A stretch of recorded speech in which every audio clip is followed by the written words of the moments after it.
Bienvenue à la pointe de la Bretagne. Notre première escale nous emmène à Brest. Ici, le musée national de la marine est situé dans un authentique château fort face à la mer qui domine la rade de Brest. Cette rade qui héberge d'ailleurs une force très spéciale de la marine nationale. Alors Jean-Yves, le musée national de la marine est installé dans le château de Brest. Racontez-nous un peu l'histoire de la ville de Brest avec le milieu maritime.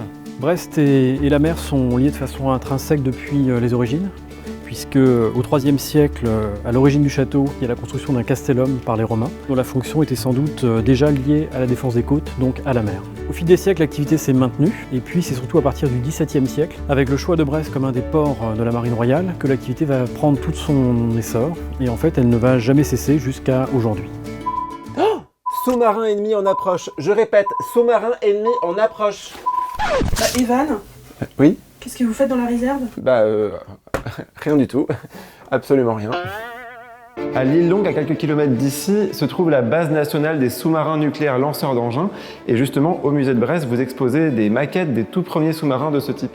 Oui, une salle du musée est consacrée à la thématique des sous-marins nucléaires lanceurs d'engins.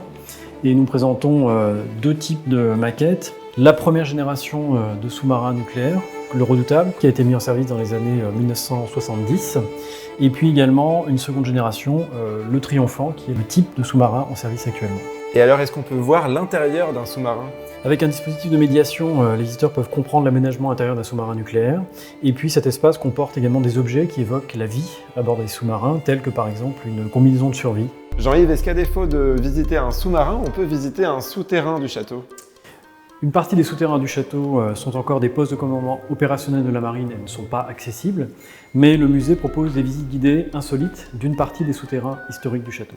Et aucun visiteur n'a jamais été enfermé dans les souterrains, rassurez-moi. À ma connaissance, aucun visiteur n'a jamais été enfermé. Nos prochaines aventures nous conduiront à Port-Louis, au sud de la Bretagne.